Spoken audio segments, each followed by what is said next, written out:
मैंने फिलिपियों 4.6 के बारे में आप सबको बताया था।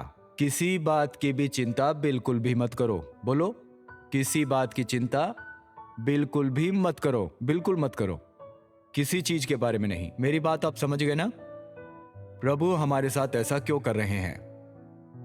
क्या प्रभु समस्या नहीं देखते हैं? प्रभु नहीं जानते कि आप पीड़ित हैं? प्रभु अपने बच्चों को संकट में बिल्कुल नहीं देखते हैं। परमेश्वर कहते हैं कि मेरी जानकारी से बाहर कुछ भी नहीं है। किसी बात की चिंता मत करो, बल्कि इसके बदले क्या किया जाना चाहिए, हमें इस बात पर ध्यान देना चाहिए। आप लोग समझ गए?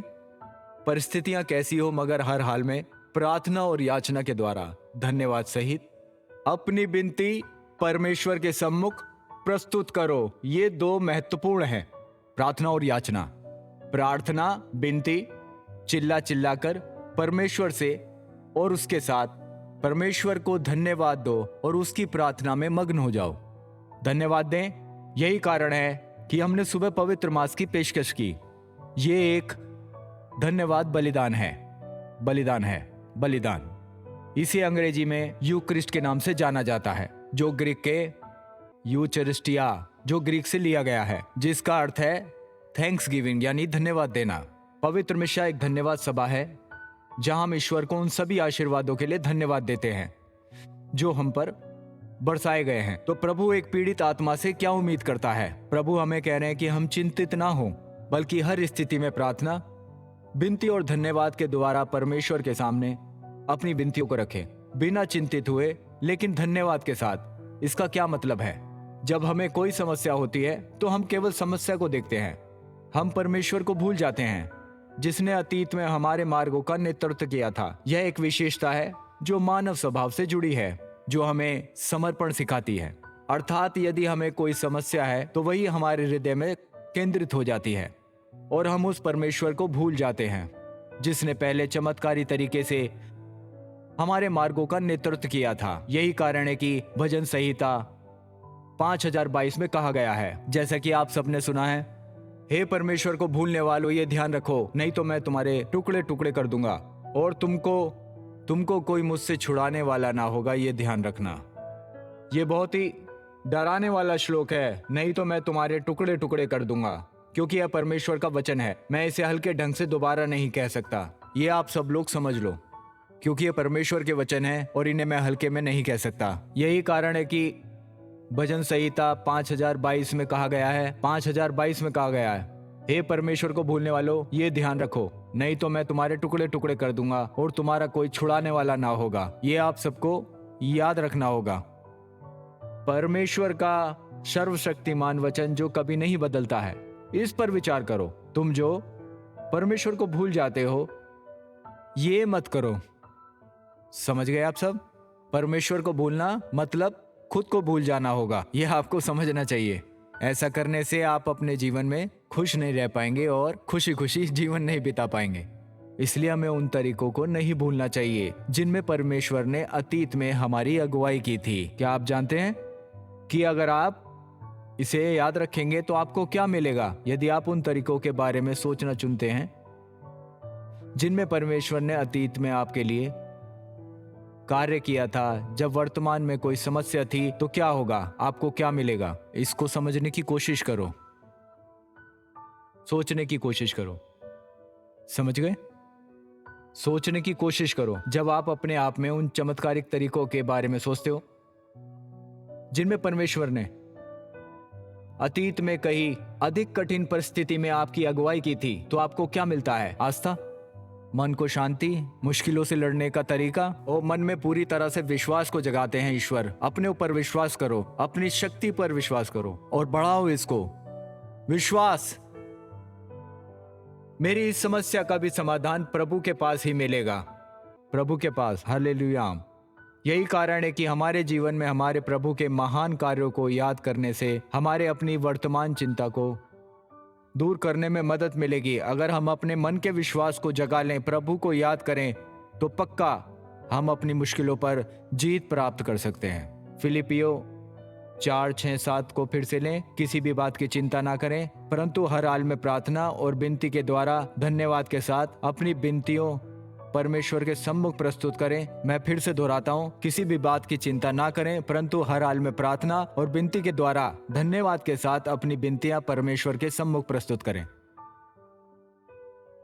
फिर ये कब है, कब जब बिना चिंता के यदि हम धन्यवाद सहित अपनी विनती परमेश्वर के सामने रखें तो परमेश्वर की शांति जो हमारी समझ से बढ़कर है हमारे हृदय और विचारों को मसीह यीशु में सुरक्षित रखेगी, और एक शांति जिसे मानव क्षमता से नहीं समझा जा सकता वह हमारी रक्षा करेगी।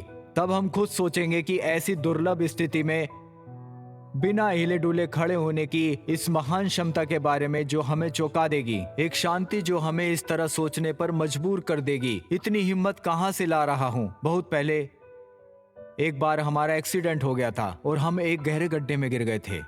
मैं एक ऐसा व्यक्ति हूं जो सुई से चोट लगने पर भी घबरा जाता हूं, और मुझे याद है कि कुछ लोग ऊपर से हमें घूर रहे थे, ऐसे चेहरे जो पूछ रहे थे तुम सब वहां कैसे पहुंचे। तब मैंने उन्हें यह कहते हुए बुलाया कि हम कुल मिलाकर 4 लोग थे। ये सब अजीब सा लगता है कि ऐसा कैसे हो रहा है, और उन्हें हमारी मदद करने की आवश्यकता है क्योंकि हम सब यहाँ गहरे पानी में हैं। वे पूछने लगे कि हम सब इतनी गहराई में कैसे उतरे, और वहां तक पहुंचने का कोई भी रास्ता वहां पर नहीं था। पिछली पंक्ति की सीट पर 2 लोग थे, जिनमें से एक मोटा आदमी था और दूसरा उसके नीचे आ गया था, लेकिन वो भी पानी में। लेकिन ऐसी स्थिति काफी हद तक यही थी। हम दोनों जो आगे की सीट पर थे ऊपर थे क्योंकि कार नीचे गिर गई और उसका पिछला हिस्सा नीचे था। हम शीर्ष पर थे और ऊपर आसमान और नीचे पानी था। हमारे नीचे के लोग पानी में थे। जो व्यक्ति पीछे मोटे व्यक्ति के नीचे था उसे सांस लेने में कठिनाई हो रही थी, बड़ी मुश्किल थी। ऐसी स्थिति बहुत ही अजीब लगती है। आप सोच सकते हैं मैं क्या कहना चाह रहा हूं ना। जब आदमी गड्ढे में गिरा हो और उसके ऊपर और भी आदमी गिरे हो तो सोच सकते हो आप कैसा महसूस होगा। बड़ी मुश्किल है। हे प्रभु, कोई तो बचाओ हमें। ईश्वर के अलावा कोई आपको ऐसी सिचुएशन से बाहर नहीं निकाल सकता। आप सोच सकते हैं ना, बड़ी मुश्किल में आदमी फंस जाता है जब ऐसी स्थिति होती है। आप सोच सकते हैं कि क्या होगा। सच में सांस भी लेना मुश्किल हो जाता है। बहुत मुश्किल होती है, ऐसा साउंड होता है। मैं अपने सिर को पीछे झुकाने का जोखिम नहीं उठा सकता था क्योंकि स्टीयरिंग जाम होने के कारण मैं झुकी हुई स्थिति में था। बड़ी मुश्किल थी।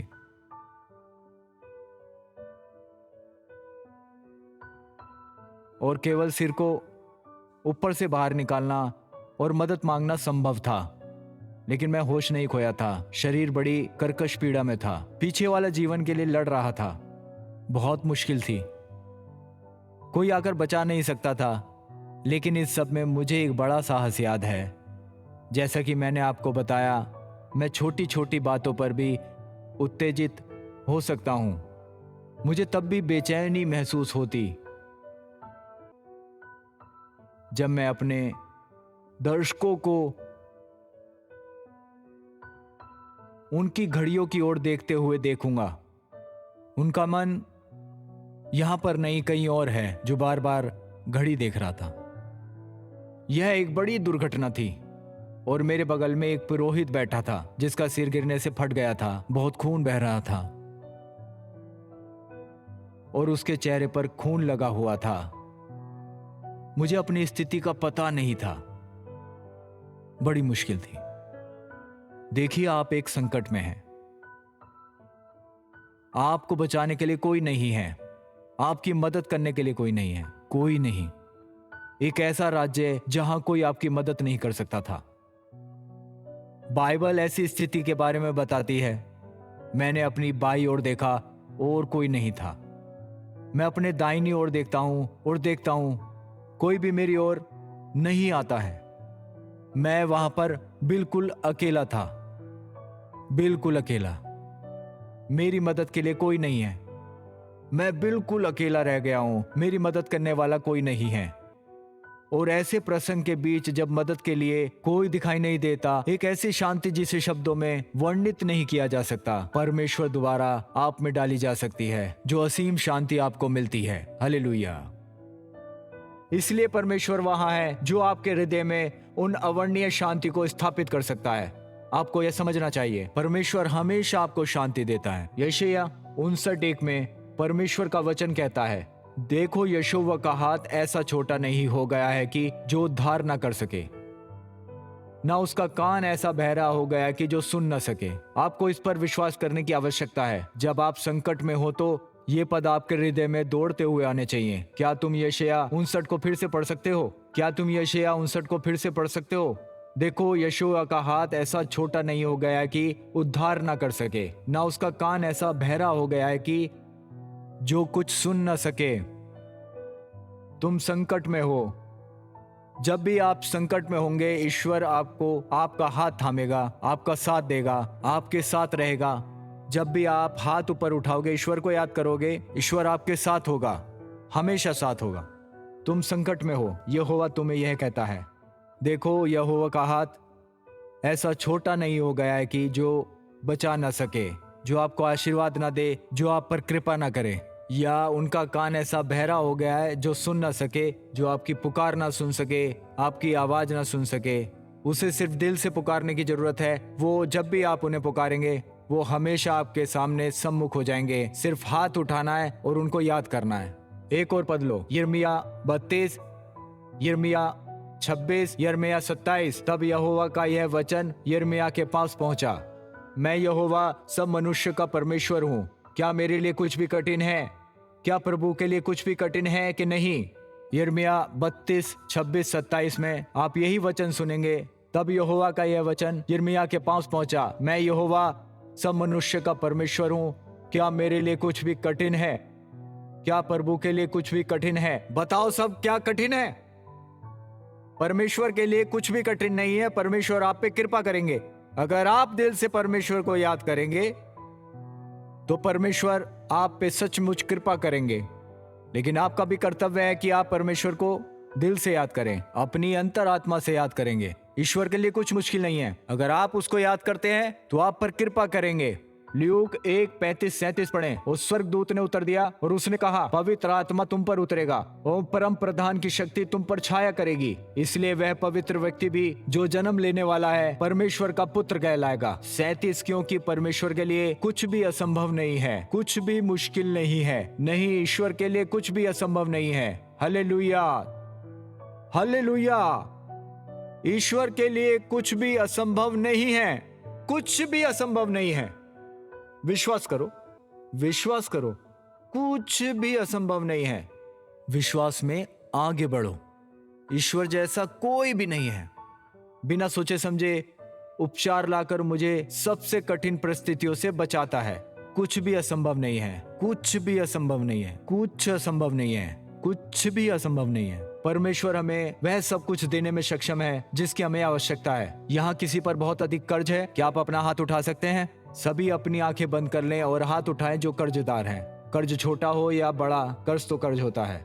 5,000 हो, 50,000 हो, 5 लाख हो या 5 करोड़, कर्ज तो कर्ज होता है। आप में से बहुत सारे हैं। 2 कुरीनीतियों, 9 कुरीनीतियों, 8 कुरीनीतियों को पढ़िए। इन पर विश्वास कीजिए क्योंकि यह परमेश्वर का वचन है और इसमें कोई परिवर्तन नहीं है। बदलते साए की तरह ना बदलने वाले भगवान। मत्ती 24 में परमेश्वर का वचन कहता है, आकाश और पृथ्वी टल जाएंगे परंतु मेरे वचन कभी नहीं टलेंगे। हम ही हैं जो 15 मिनट में अपना रुख बदल लेते हैं और फिर यह कहकर अपनी कार्रवाई को सही ठहराते हैं कि यह सिर्फ एक शब्द था, जो कि ऐसा होता नहीं है। हम ही हैं जो अपने रुख को हमेशा बदल लेते हैं और अपनी गलतियों को हमेशा सही ठहराने की कोशिश करते हैं। जबकि आकाश और पृथ्वी टल जाएंगे परंतु ईश्वर का वचन कभी नहीं टलेगा। पढ़िए 2 कुरीनीतियों 9 और कुरीनीतियों 8। परमेश्वर आप पर सारा अनुग्रह बहुत याद से कर सकता है ताकि हर समय सब बातों में भरपूरी रहते हुए तू हर भले काम में बढ़ता जाए। तो अगर आपकी बेटी की फीस 2 लाख है तो वो भगवान की ओर से पर्याप्त और हर समय प्रदान की जाएगी, न केवल जनवरी या फरवरी में बल्कि हमेशा। क्या तुम समझ रहे हो? हमारा प्रभु सस्ता या कंजूस नहीं है। आपकी जो भी आवश्यकता होगी वो आपको वह और सभी पर्याप्तता में यानी पर्याप्त से अधिक दिया जाएगा। आपको जो पर्याप्तता है यानी कि जो आपको आवश्यकता है वो आपको पक्का सामर्थ्य के हिसाब से मिलेगा। आपके सामर्थ्य के हिसाब से। सामर्थ्य यानी आपकी आवश्यकता के अनुसार। अगर आपकी आवश्यकता 10,000 रुपए है तो आपको 11 मिलेंगे, उससे ज्यादा जितनी भी आपको जरूरत होगी उससे आपको ज्यादा ही मिलेगा, आपके सामर्थ्यता के हिसाब से जरूर मिलेगा। कि तुम भले ही कामों में बढ़ते जाओ, यानी मान लीजिए कि आपके पास दवा खरीदने के लिए पैसे नहीं है। एक ऐसा मुद्दा जो मेरे सामने ज्यादातर आता है, जो लोग कहते हैं कि हमारे पास अस्पताल का भुगतान करने के लिए पैसे नहीं हैं, तो हम उनको उनकी जरूरत के हिसाब से पैसा दे देते हैं। यदि ऐसा कोई व्यक्ति धन मांगता है, जो तुम्हारे पास उस व्यक्ति को उधार देने के लिए पर्याप्त होना चाहिए। जो हमसे हमारे पास मदद मांगने आता है, उसके साथ साथ हमारी जरूरतों का भी ध्यान रखना चाहिए, बिल्कुल रखना चाहिए। और परमेश्वर हमसे अपेक्षित हर अच्छे काम करने के लिए हमें पूरी क्षमता से आशीषित करने में सक्षम है। आप सबको मेरी बात अच्छे से समझ में आई? जोर से पढ़ो, क्योंकि यह एक महान प्रतिज्ञा है और परमेश्वर तुम सब प्रकार के अनुग्रह की बहुतायत कर सकता है, ताकि तुम हर समय सब वस्तुओं में भरपूरी रखते हुए हर भले काम में बढ़ते जाओ। उन्होंने अपनी भेंटें कंगालों में बांट दी, भेंटें कंगालों में बांट दी। उनकी धार्मिकता सदा बनी रहती है। अगर आप सच्चे मन से उनको याद करते हो तो उनकी भेंटें आपको पक्का मिलेगी। जितना भी आप मांग लो सब मिलेगा आपको।